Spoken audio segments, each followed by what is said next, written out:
I don't know. I mean, and I guess since we're talking speculation, what happens if Jim Harbaugh does move on? You know, Dre, do you have any candidates kind of top of mind that you at least want them to make phone calls to? Um, Honestly, dude, like at this point in the game, like I wouldn't mind just going with an internal option. I wouldn't mind, promoting Gaddis or Ooh, to head coach? in the interim, see how he does. At this point, I wouldn't mind doing it. We're getting kind of late here. Like I think, what was it, February when Mel Tucker got hired back in 2020? I think so. So we're a week from that. We're getting kind of cold. That's why it's so frustrating. Once again, what Jim is doing. It's like, most of the big time hires have kind of happened, right? I- I'm just, yeah, I would kind of do like a plug and play, if you will, for this upcoming year and see how it goes. And then after this upcoming off season, I'll try to look to make the big splash if we don't like the job that like a Josh Gaddis does or something like that, or and I say Gaddis because I couldn't see them promoting the running backs coach Mike Hart over Gaddis to be the head coach. I think that could be seen as a slap in the face. Um, I think that would be seen as a that slap in the face. that would be seen as a slap in That's the face. essentially there's a management position open, and I'm a current manager, and you hire my employee who Right. works under me, like Exactly. Yeah. as Yeah. Yeah. to now be Yeah. my manager. Like Right. that's a little Right. odd. Yeah. Yeah, Yeah. Yeah. So it's that would be the logical choice. I know a lot of people won't agree with that, but I just think it's getting too late in the game if Jim decided to leave to try to go make some big splash now. Sometimes when there's a lot of chaos, a lot of change, you don't want to. It helps to kind of button things up as much as you can, kind of stabilize the ship, and then when things are the seas are a little bit calmer, maybe you start doing some renovations. I hope that I just came up with that analogy. I have no idea if it made sense, but I tried. So sure.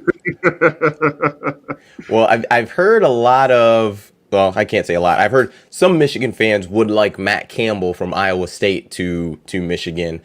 Um, I think that could definitely work. I know he just signed an extension, so I mean I don't really know how what's the that guy works. doing? I don't know I what mean, he's if working it's for. yeah, I Matt, don't know how that all of that works and goes, but I'm assuming that he would be fine to make a move to Michigan.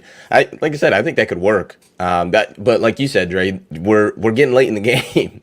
I checked. Mel Tucker was hired February 12th, so we're not that far out no, not at from all. that date. And that was considered really late. And Yes, so I just don't know, man. Well, it was like 2 weeks ago, week and a half ago. I don't know how legitimate it was that Matt Rule would be really interested in the I heard Michigan that. I job. saw that too. Don't I mean I look, I know that the Panthers got off to a good start last year, I want to say. Um and then things kind of fell apart this past season a little bit down the stretch, and there's speculation that David Tepper doesn't have the biggest amount of patience, so maybe Matt Rule may flip, and I'll tell you this: if he was legitimately interested, I would love to take Matt Rule on here in Michigan. I like what he did down at Baylor. Um, he's still like a young enough guy. You know, but so that's a potential guy if it's legitimate. I don't know how legitimate it is. It's rare that you see a guy, you know, with a legitimate NFL team decide to leave and go Yeah, to think college. about Nick Saban. I mean that I That was a disaster in Miami due to the fact that Drew Brees got hurt and showed, no, he didn't pass his physical at Miami, goes to New Orleans, and well, then I'm just comparing parallels. There are some where and especially if you talk about a blue blood program like Michigan, and I would even say Michigan's current status is much better than what Alabama was when Nick Saban got there. I mean, they were coming off of sanctions and just different. There's a lot of mess going on before he was there, but that could be interesting. What are your thoughts, Mark, on Rule and Campbell? Well, first to address the extension or anyone's extension and what that really means to me, I don't think it really means much of anything. It tells me about three things. Because, as you guys know, contracts in sports I don't know what it is about the sports world where contracts seem to be about as flimsy as the paper or That I they're guess signed that. metadata that they're on these days, because guys don't show up to training camp because they don't like their contract. Coaches leave whenever they want, even though they've signed for another 5 years. So the extension tells me a few things, though. There is some weight to it that the school is basically saying, we love the job that you're doing. We don't want you to leave. We're going to show you some security here.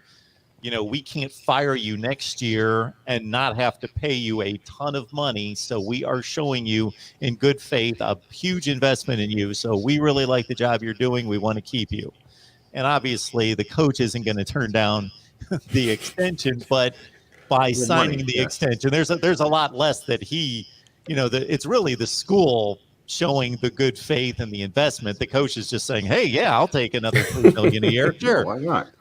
But if they want to leave, they're going to leave. Now it makes it more difficult in terms of another school coming in, because there's going to be a buyout that goes from being a few million for 1 year to, we've seen ridiculous buyouts the last couple of years with Willie Taggart at Florida State, Gus Malzahn at Auburn, eclipsing $22, $24 million that schools have been willing to say, yep, we'll buy out.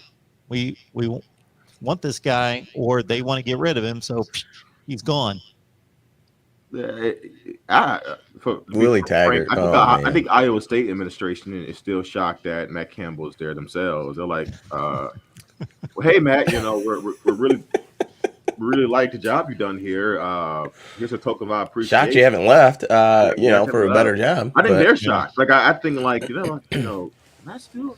Hey, if you check the name on the university, it's not Ohio State. It's not even Iowa. It's Iowa State. Iowa State, yeah. The Cyclones. Seneca Wallace.